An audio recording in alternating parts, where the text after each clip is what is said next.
நமது ஆயிஷா பள்ளி குர்ஆன் மதரசாவின் கண்ணியம் பொருத்திய ஹாஜிகளை வரவேற்கக்கூடிய இந்த நிகழ்ச்சிக்கு நமது மதிப்பிற்கும் மரியாதைக்கும் உரிய வட்டார ஜமாத் உலமா சபையின் செயலாளர்களும் ஆலிம் சாஹிப் பாத்தேக்கால் பள்ளியினுடைய இமாம் ஆகிய கண்ணியத்திற்குரிய மௌலானா மௌலவி அல் ஹாஃபில் அல்ஹாஜ் எம்.எஸ். அஹமது மீரான் பைதி அவர்களை தலைமையேற்று நடத்தும்படி கேட்டுக்கொள்கின்றேன்.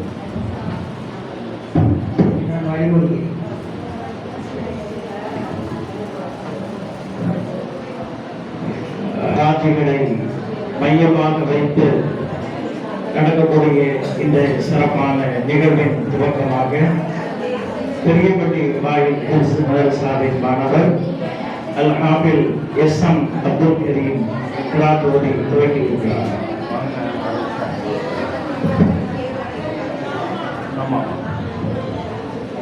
السلام عليكم ورحمة الله تعالى وبركاته. أعوذ بالله من الشيطان الرجيم.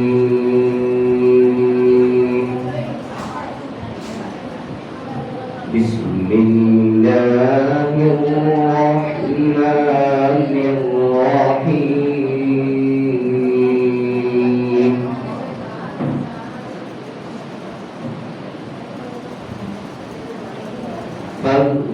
فاذكروني أذكركم واشكروا لي ولا تكفرون.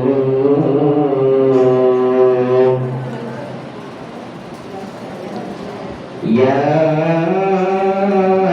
أيها الذين آمنوا استعينوا بالصبر والصلاة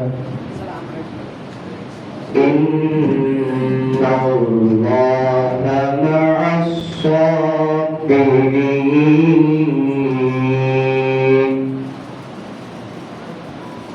ولا تقولوا لمن يقتل في سبيل الله أموات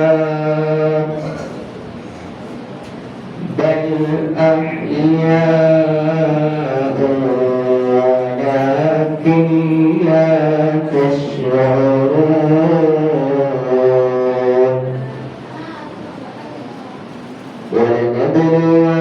ولنبلونكم بشيء من الخوف والجوع ونقص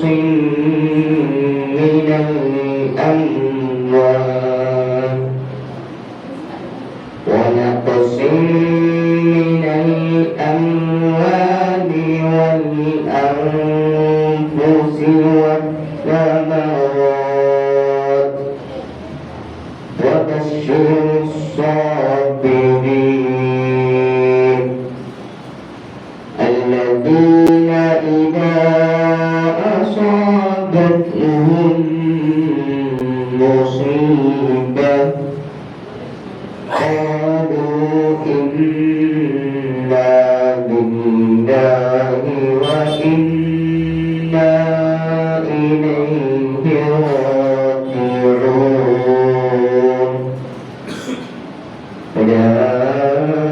أولئك عليهم صلوات من ربهم ورحمة وأولئك هم المهتدون. صدق الله العظيم.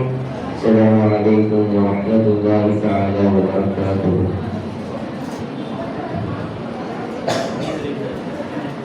அடுத்ததாக வரவேற்புரை பொன்னாட்சி பொதுச்சேவை மையத்தின் நிறுவனரும் பெரியப்பள்ளி வாயில் நிர்வாக சபையின் உறுப்பினரும் சின்னப்பள்ளி வாயிலின் இறை இல்லங்களின் முத்தபந்தியுமாகிய இணையத்துக்குரிய அண்ணன் ஹாஜி எஸ்.எஸ். ஹாஜா நஜ்முதீன் MC அவர்கள்.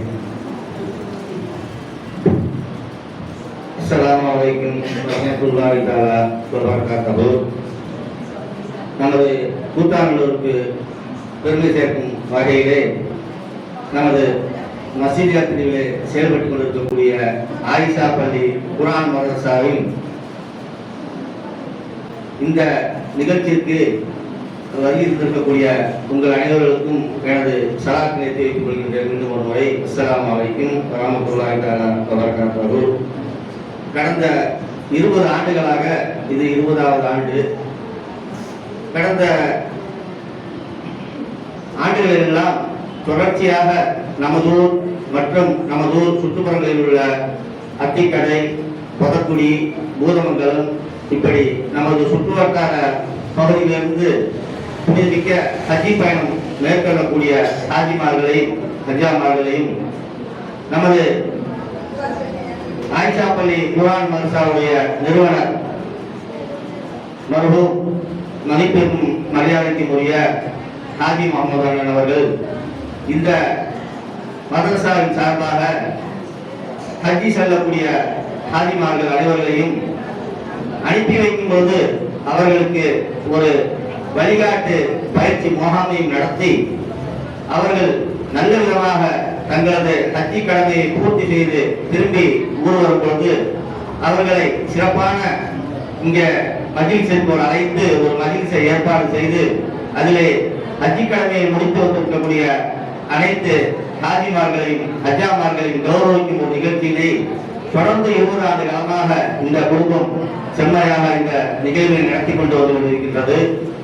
இந்த நிகழ்வு என்பது ஹாஜிமார்களை கௌரவப்படுத்தக்கூடிய ஒரு நிகழ்வு என்பது மிகுந்த தேவையான ஒரு நிகழ்ச்சி என்பதை அல்லாஹ் அவர்களுடைய எண்ணத்தை உதிக்க செய்து இந்த நிகழ்ச்சியினை தொடர்ந்து நமது ஊரிலே பல நிர்வாகங்கள், பல சபைகள், பொது இயக்கங்கள் இருந்தாலும் கூட 20 ஆண்டுகளுக்கு முன்பே இந்த கண்ணியம் மிகுந்த இந்த ஒரு சபையை அவர்கள் தொடர்ந்து இந்த ஹாஜிமார்களுக்காக செய்து வந்து கொண்டிருக்கின்றார்கள்.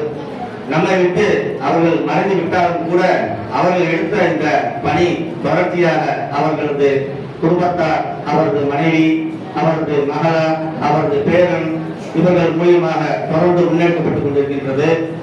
ஏன் இதை இங்கே நான் சொல்கிறேன் என்றால், இங்கே இந்த வருடம் புதிதாக ஹஜ்ஜி பயணம் மேற்கொண்டு சிறப்பாக செய்து கொடுத்து வந்திருக்கக்கூடிய நமதூர் மக்கள், நமதூர் சுற்றுவட்டார மக்கள் அனைவர்களும் இதை அறிய வேண்டும்.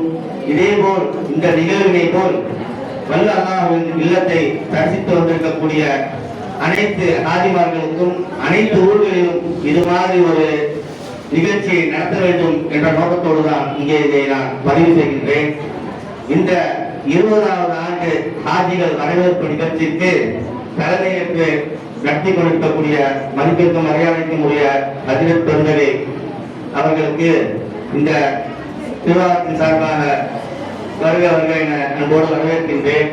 இந்த நிகழ்ச்சிக்கு கிராத் ஓதி சிறப்பித்த பெரியப்பள்ளி பைதுல் பாத்தியார் மாணவர் ஆபில் எஸ்.எம். அப்துல் கரீம் அவர்களையும் இந்த வருடம் புனிதமிக்க ஹஜ்ஜி பயணத்தை மேற்கொண்டு இங்கே இந்த நிகழ்ச்சிக்கு வருகை கொடுக்கக்கூடிய கூத்தாநல்லூர், அத்திக்கடை, பொதக்குடி, பூதமங்கலம் ஊரை சார்ந்த ஹாஜிமார்களையும் ஹஜ்ஜாமார்களையும் இந்த நிகழ்ச்சிக்கு முன்னிலையேற்று நடத்தி கொண்டிருக்கக்கூடிய பெரிய பிள்ளைவாரினுடைய தலைவர் ஹாஜி அகமது அண்ணன் அவர்களையும் வருக என இந்த நிர்வாகத்தின் சார்பாக வரவேற்பு வருகின்றேன். இந்த வருடம் புனிதமிக்க இந்த ஹஜ்ஜி பயணத்தை முடித்து இந்த நிகழ்விலே கலந்து கொண்டிருக்கக்கூடிய ஹாஜிமார்களும் ஹஜ்ஜாமார்களும் இங்கே வந்திருக்கக்கூடிய அனைவர்களும் இந்த நிகழ்வானது ஹாஜிகளை வழியெடுக்கக்கூடிய வழிகாட்டுதல் நிகழ்ச்சிக்கும் தொடர்ந்து ஹாஜிகளை கௌரவப்படுத்தக்கூடிய வரவேற்கின்ற நிகழ்ச்சியும் கியாமத் நாள் வரை இந்த மதரசாவின் சார்பாக அதுவும் இந்த கண்ணியம் பொருந்திய இந்த கூத்தாநல்லூரில் இந்த நிகழ்வு தொடர்ந்து நடைபெற நீங்கள் துவா செய்ய வேண்டுமா கேட்டுக்கொண்டு இங்கே வருகை தந்திருக்க அனைவர்களுக்கும் மீண்டும் ஒன்று நன்றி கூறிக்கொண்டு விடைபெறுகின்றேன். அஸ்ஸலாமு அலைக்கும் வரஹ்மத்துல்லாஹி தஆலா வபரகாத்துஹு.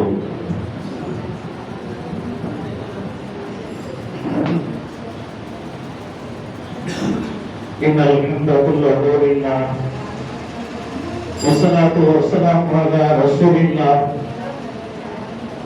السلام عليكم ورحمة الله أيها الحجاج لله. قال الله تعالى في القرآن العظيم والفرقان المجيد: أعوذ بالله من الشيطان الرجيم. بسم الله الرحمن الرحيم. ومن يعظم شعائر الله فإنها من تقوى القلوب. وقال نبينا محمد صلى الله عليه وسلم: إذا لقيت الحاج فسلم عليه وصافح وأمره أن يستغفر له فإنه مغفور عليه. صدق الله العظيم. அளவற்ற அருளாளரும் நிகழற்ற அன்புடையமாகிய எல்லாம் வல்ல அல்லாஹ்வின் திருநாமத்தால் அல்லாஹ்வின் நல்லருளும் அண்ணன் பெருமானார் ஸல்லல்லாஹு அலைஹி வஸல்லம் அவர்களுடைய நல்லாசிகளும் நல்லோர்கள் நாதாக்கள் மேன்மக்கள் வலிமார்கள் குறிப்பாக ஹாஜிமார்கள் ஹஜ்ஜாக்களுடைய துஆ பரக்கத்துகளின் போல் இந்நேரம் போல் என்றென்றும் நம்மீது நின்று நிலவட்டமாக. அன்புக்குரிய ஹாஜிமார்களே, அல்லாஹ்வுடைய விருந்தினர்களாக அவனுடைய இல்லம் அழைக்கப்பட்டு அவனுடைய இல்லத்தில் அவன் விரும்பக்கூடிய கோலத்தில் அவன் விரும்பக்கூடிய பல்வேறு இபாதத்துகளை அல்லாஹ் விரும்பிய முறையில் செய்துவிட்டு அல்லாஹ்வுடைய அருளை பெற்று தாயகம் வந்திருக்கக்கூடிய அருமைக்குரிய ஹாஜிகளை ஹஜ்ஜாக்களை, இந்த விழாவிற்கு இங்கே வருகை தந்திருக்கக்கூடிய பெரிய பள்ளி வாயில் நிர்வாக சபையுடைய தலைவர் அவர்களை, உறுப்பினர்களை, அருமைக்குரிய சகோதரர்களை, அடுத்தடுத்த வருடங்களில் அல்லாஹ்வுடைய அழைப்பை பெற்று செல்வதற்காக காத்திருக்கக்கூடிய அருமைக்குரிய சகோதர சகோதரிகளை, எல்லாம் அல்ல அல்லாஹ் ஜல்லஷானஹு தஆலாவின் நல்லருள் புனிதமிக்க கஅபாவை காணக்கூடிய ஹாஜிகளின் மீது எப்படி அல்லாஹ் சொரிந்தருளினாரோ அதே போல எல்லா காலங்களிலும் நம் மீது நின்று நிலவட்டமாக. அருமைக்குரிய ஹாஜிமார்களே, ஹஜ்ஜாக்களே, அல்லாஹ்வுடைய அருளை பெற்று இங்கே நாமெல்லாம் வருகை தந்திருக்கின்றோம். இந்த விழா வெறுமனே ஹாஜிகளை வழி அனுப்பக்கூடிய, ஹாஜிகளை வரவேற்கக்கூடிய விழா மட்டும் அல்ல. இந்த விழா துவங்கிய காலத்திலிருந்து கிட்டத்தட்ட இன்றைக்கு 20வது வருடமாக ஹாஜிகளை வரவேற்கக்கூடிய நிகழ்வு ஹாஜியார் அவர்கள் இல்லாத முதல் நிகழ்வாக இங்கே நடைபெற்றுக் கொண்டிருக்கிறது. நான் முதல் வருடத்தில் இருந்து நான் பார்க்கக்கூடிய ஒரு காட்சி வெறுமனே வழியனுப்புதல், வெறுமனே வரவேற்புதல் மட்டுமல்ல. எல்லா நபர்களும், நம்முடைய ஊரை சேர்ந்த எல்லா நபர்களும் ஹஜ்ஜுக்கு செல்ல வேண்டும் என்கின்ற ஒரு மிகப்பெரிய ஆவலை எல்லோருடைய உள்ளத்திலும் ஏற்படுத்திய நிகழ்ச்சி இந்த நிகழ்ச்சி. கணிதக்குரிய ஹாஜா நஜ்முதீன் அவர்கள் சொன்னதை போல ஒரு மிகப்பெரிய நிர்வாகம் செய்ய வேண்டிய ஒரு பெரும் பணியை நம்முடைய ஹாஜி முகமது ஹாஜியார் அவர்களும் அவருடைய குடும்பத்தை சேர்ந்தவர்களும் தனிப்பட்ட முறையில் இங்கே பல ஆண்டுகளாக இங்கே அவர்கள் நிகழ்த்தி வருகின்றார்கள். இந்த நிகழ்ச்சிக்கு இங்கே வந்த பின்னர் ஹஜ்ஜுக்கு செல்ல வேண்டும் என்கின்ற ஆவல் ஏற்பட்டு சென்று வந்தவர்கள் நிறைய நபர்கள் என்பதை என்ற உண்மையை இந்த இடத்தில் நாம் சொல்லித்தான் ஆக வேண்டும்.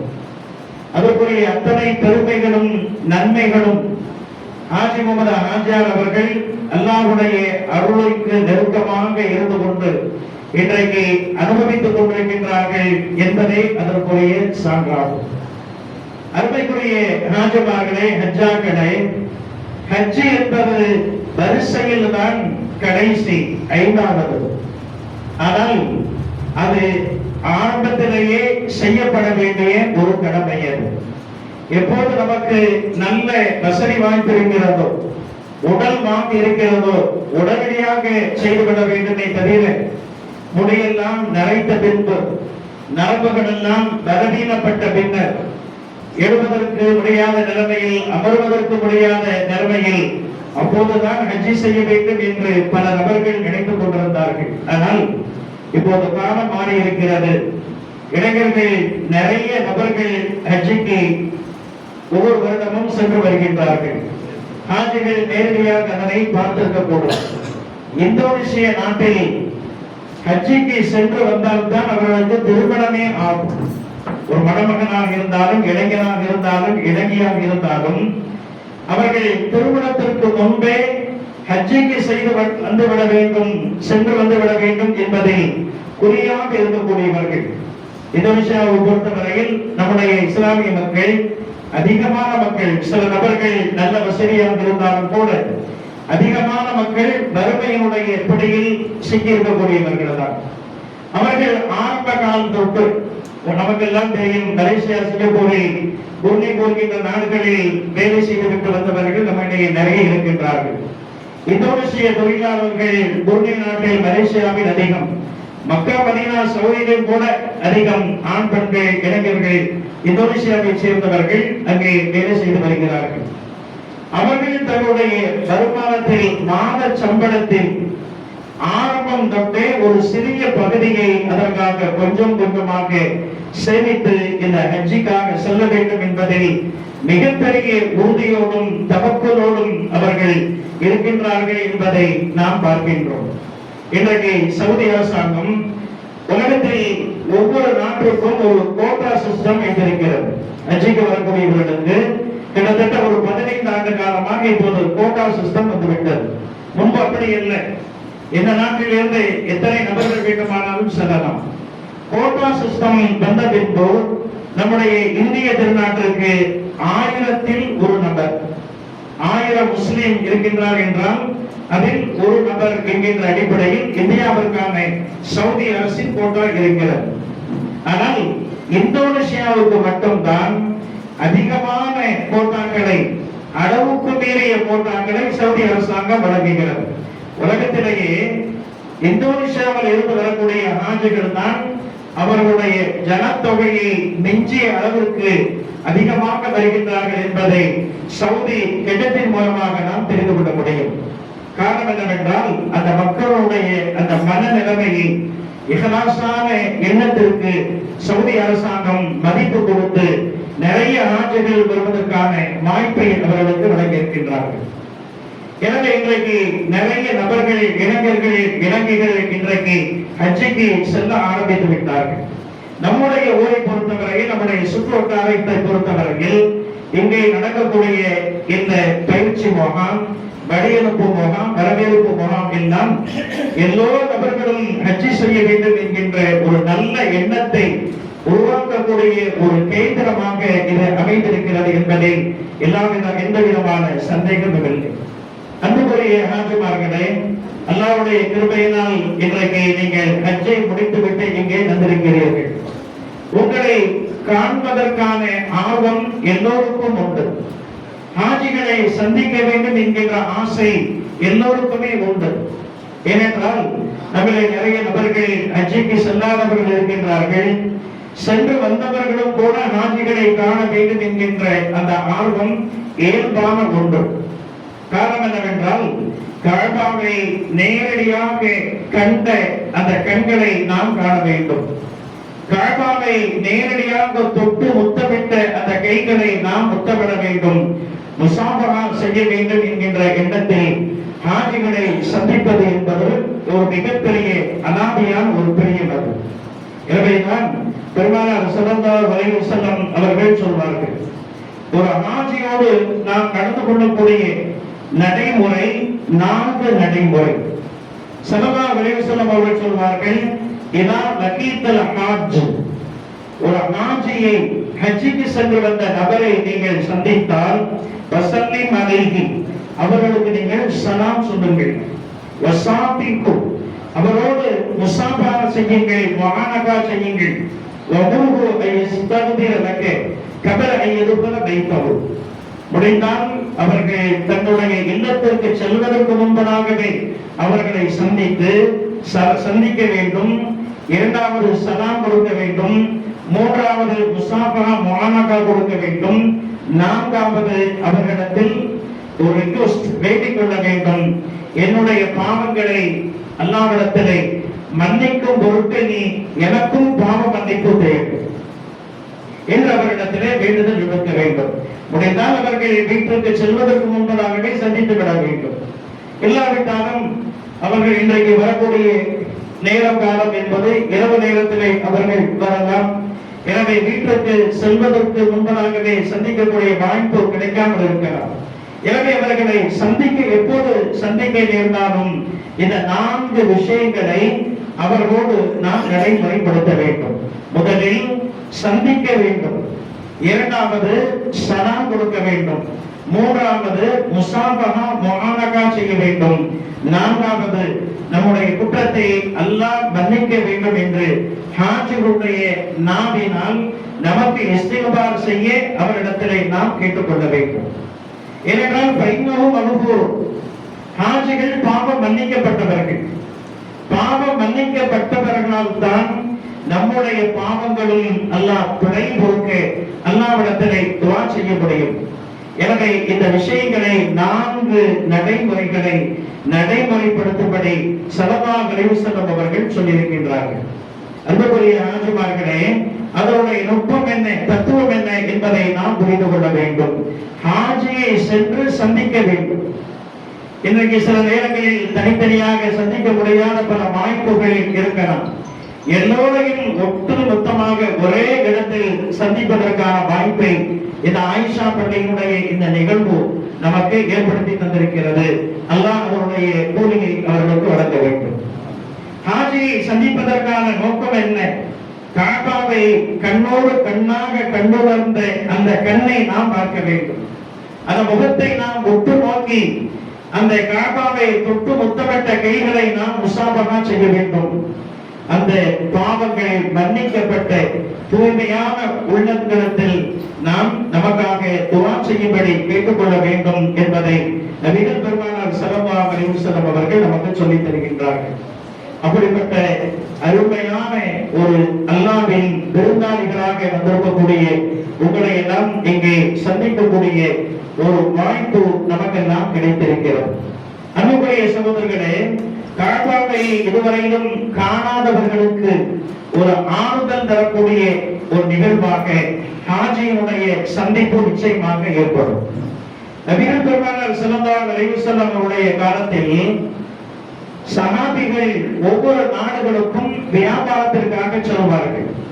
சில நபர்கள் ஷாமிற்கு செல்வார்கள், ஈரான், ஈராக், யமன் தேசம் போகின்ற பல இடங்களுக்கு செல்வார்கள்.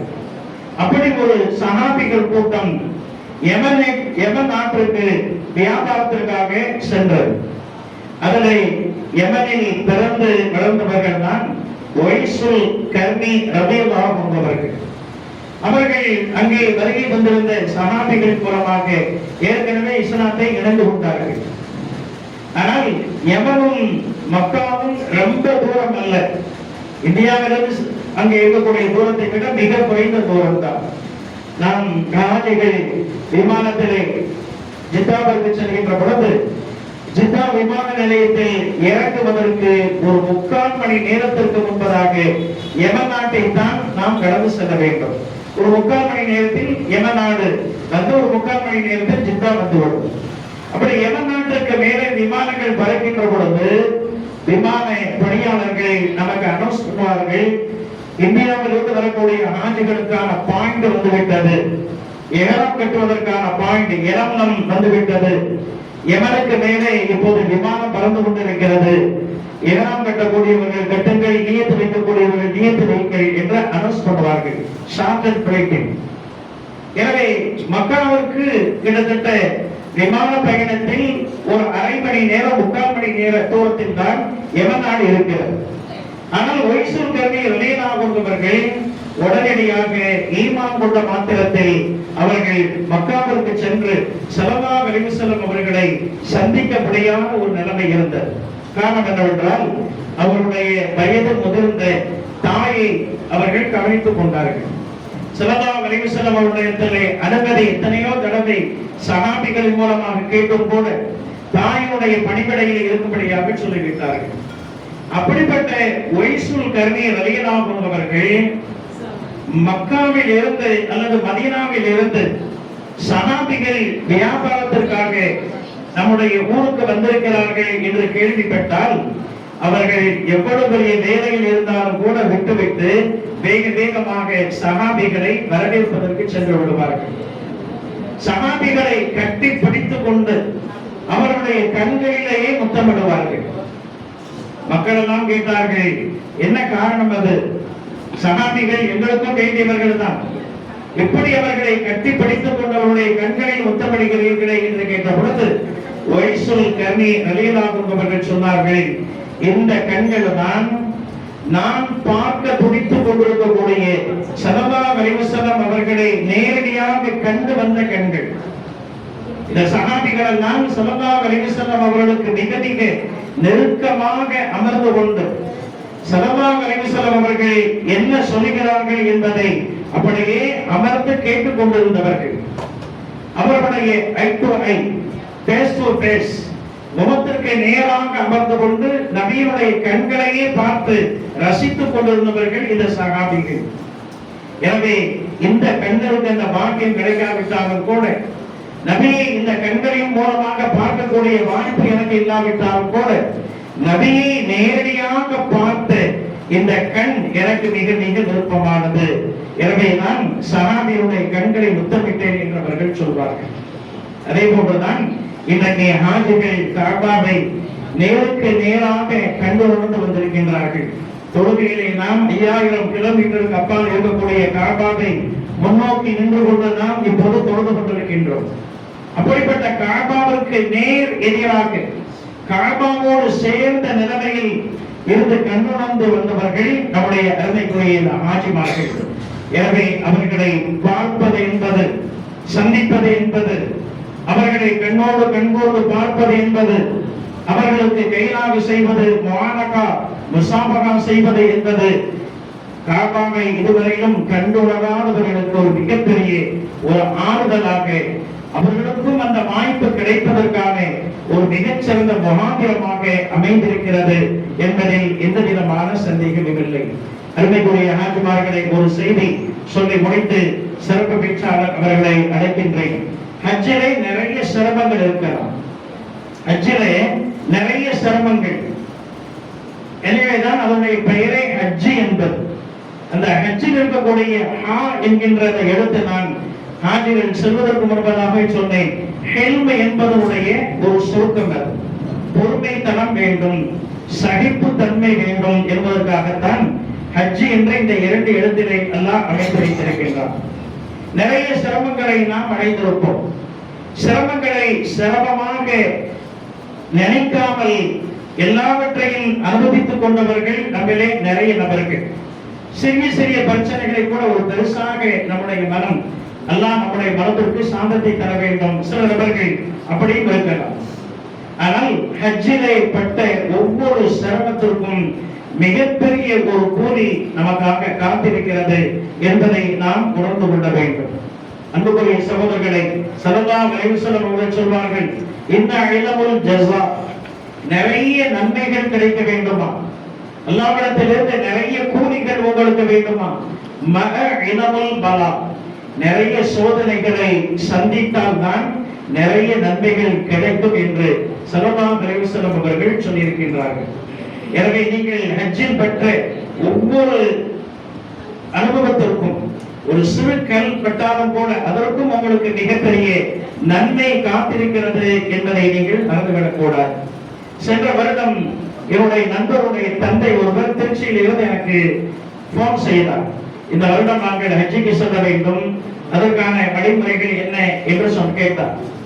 நான் திருச்சிக்கு வருகின்ற பொழுது நேரடியாக உங்களை சந்திக்கிறேன் என்று சொல்லி அங்கே வேறு ஒரு வேலையாக சென்ற பொழுது அவருடைய இல்லத்திற்கு நேரடியாக சென்று ஹஜ்ஜுடைய அந்த பாமை எல்லாம் முழுமையாக அவர்களுக்கு நிரப்பி கொடுத்து விட்டு நான் வந்தேன். அப்போது அவர்களிடத்திலே நான் கேட்டேன்.